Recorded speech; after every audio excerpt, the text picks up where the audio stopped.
You're not going to know for sure, because then it's not faith anymore. Faith is trusting God at His word. So it's taking that step and believing He's called you to it. Amen?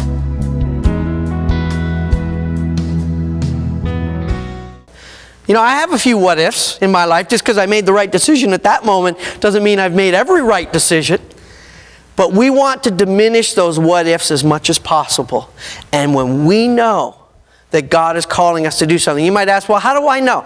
Listen, you're not going to have all the answers. You just know that you know that you know this is the direction God's taking you. And you have to step out in faith. You're not going to know for sure, because then it's not faith anymore. Faith is trusting God at His word. So it's taking that step and believing He's called you to it. Amen? As you take that one step, He'll be right with you the very next step. And so that's what happens. Abram decides to take God at His word. Now, God gives several promises, right? He says, get out of your country, from your family, and from your father's house to a land I will show you. So that's His part. Now, here's what God's part was. If you look at verse 2, I will make you a great nation. I will bless you and make your name great, and you shall be a blessing. I will bless those who bless you. I will curse those who curse you.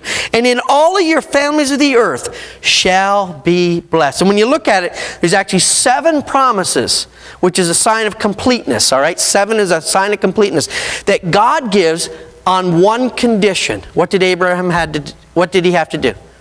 Go. He had to leave. Were any of those promises realized before he left? Not one of them. Can I tell you that today is the same thing?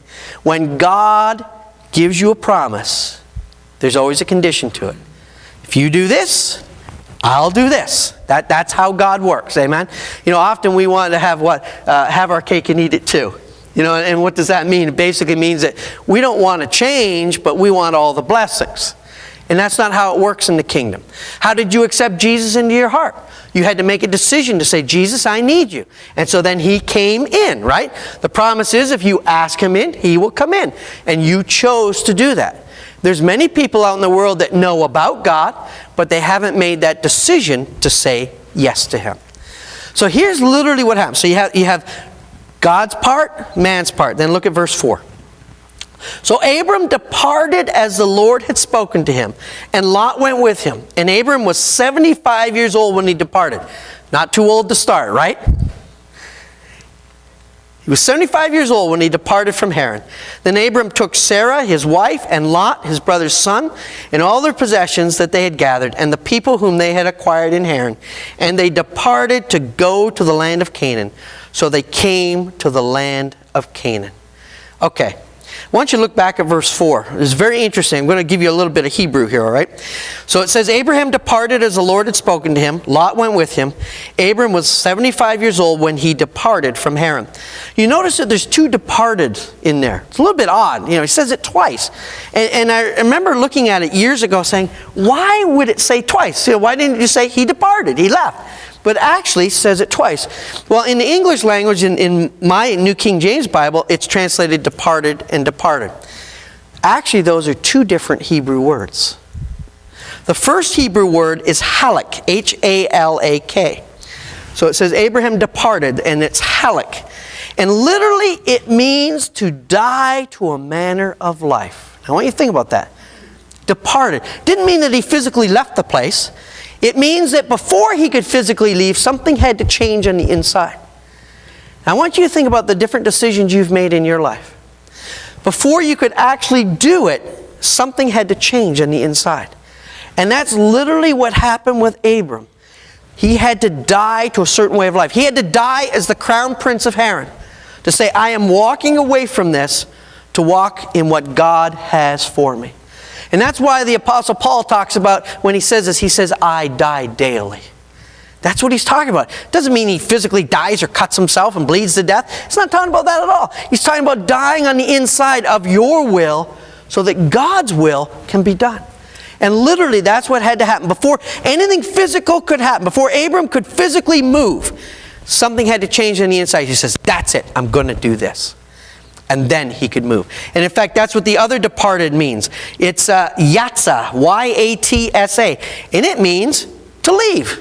It actually means physically to get up and to go. So that's literally what it means. So the first one is to die to a manner of life.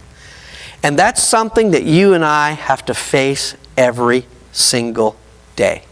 You know, we faced it once when we accepted Jesus into our lives. We died to a manner of life then, didn't we? When we said, Jesus, I need you.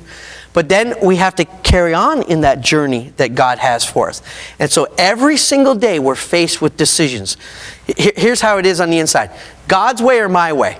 So literally, we almost seem a little schizophrenic on the inside. God's way, my way. God's way, my way. You know what I'm saying? You're like, you know, sometimes your head feels like it's going to pop off because you're in that place of God's way, my way. God's way, and you just don't know what to do because you have this old part of you that wants to stay my way. And you've got the new part that the Spirit of God has permeated that's His way. But here's what happens. As you walk continually with the Lord, it gets easier to choose His way. It gets easier. Why? Because you see the fruit of every single decision you make. That when you go God's way, you're blessed. The covenant promises are activated in your life. And when you go your way, it doesn't work that way. How many people have made the wrong decision in their lives after they've known Jesus? How'd that work out for you? Didn't work out real well, did it? No, because in a sense you were what? You were on your own. Now, did that mean that God abandoned you? He didn't. But He can't bless that which He hasn't ordained. What if Abram said, look at God, you know, I'm not going to Canaan. There's nothing there. I'm going back to Ur. And you'll bless me there with these promises. Would God have done that? Not at all. Yet would God have abandoned him? No. God didn't abandon Terah. But because Terah, by his own free will, chose to stay out in the wilderness in Haran, he ended up dying there. And God didn't kill him. He just got old and died. And so you and I have to make a decision to go God's way. And when the my way thing is in your head, you know, God's way, my way, you got to just kind of slap yourself and say, look, I've gone my way for most of my life. I need to go God's way now. It's a better way.